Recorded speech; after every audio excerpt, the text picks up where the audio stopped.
how did you come to recognize what was going on as, what was that like to recognize what was going on? How did you identify that as anxiety? What did you do about that? And what was that growth path like, I guess? Mm.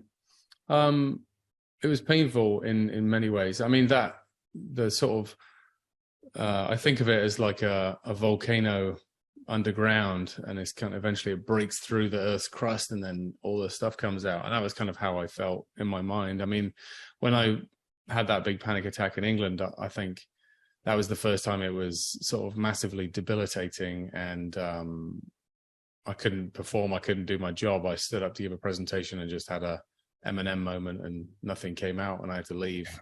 And sort of that sort of spiraling, and people who've felt anxiety or depression may resonate with this, but that sort of negative spiraling took me very quickly from the day before I was fine to the following night I was thinking about killing myself. Like it went dark really fast, because you just think there's no way out. Like, how can I possibly recover from this? So I came back from that trip, went to the doctor. Doctor said, like we get used to and are very fortunate in many ways in where we live, that we can go to the doctor and they usually fix stuff. You get a broken arm, they put it in a cast, it works again. Yeah. So I kind of thought my mind was the same. So I went in there and thought, you must have some magic pill or something that will just make me feel better. And they gave me, without too much negotiation, they gave me some pills to take. And I went home and took them for a few days. And then I said to my wife, like, they hadn't even started working yet, because they're like a couple of week onboarding thing, but yeah. It didn't feel right to me that was the solution. I felt like somehow intuitively, I felt like my life was, making me feel the way, rather than the fact that my brain was broken. Turns out I was right. But then the recovery is just a huge amount of time. It's like massive decisions, right? It's kind of change your whole life, change your career.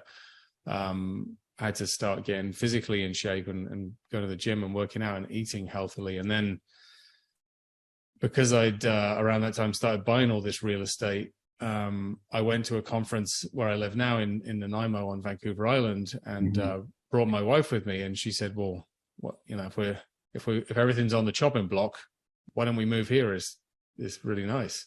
Right.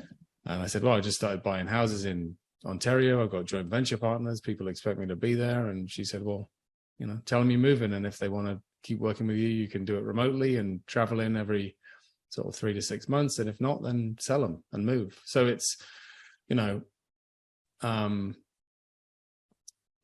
people I have discussions with these days through the podcast I've done, will often say, like, I don't know how to fix this problem. It's my family, or it's where I live, or it's the work I do. I mean, all of those things are changeable. Right. I mean, people say you can't change your family. Well, you can't, but you can avoid them if they're toxic, if they make you feel bad, Yeah. And that's not my case. Mine wasn't family related, but it was definitely, I think, somewhat location related and somewhat work related, and all those things were intertwined. We had the kids in private school and all that stuff kind of just made me feel a tremendous pressure that I didn't really have a choice when I did, so yeah, that, in terms of how the anxiety showed up, that was it. And then the fix is kind of like, it sounds weird to say, but the fix is like change your life. Basically, it's people always want quick solutions to problems. And, I use the analogy of the fact that when you're driving your car along and the steering wheel starts shaking, most people who know a little bit about cars don't necessarily think the steering wheel's broken. Right. Yeah. Right. Whereas with anxiety, our internal steering wheel starts shaking and we think we're broken. Well, the actual truth of the matter, much like a car, is that we've, neglected to pump the tires up, the suspension needs replacing, the alignment's off a little bit. And that's what made the steering wheel shake. So if you fix these other things, then the steering wheel works just fine again. And so in our lives, it's like, what are the things that are taking you out of alignment that are making your steering wheel shake? And you have to diligently go around and introspectively look at things and say, it could be a relationship with your significant partner. it could be something that's going to take massive upheaval to fix. And then you have the choice of stay where you are or have very difficult conversations. And, luckily for me, my wife was not the problem and she was massively supportive, but there were other, very difficult conversations to be had at work. Very difficult conversations to be had with myself about justifying, eating crap food and drinking a lot as a form of release, so lots of stuff.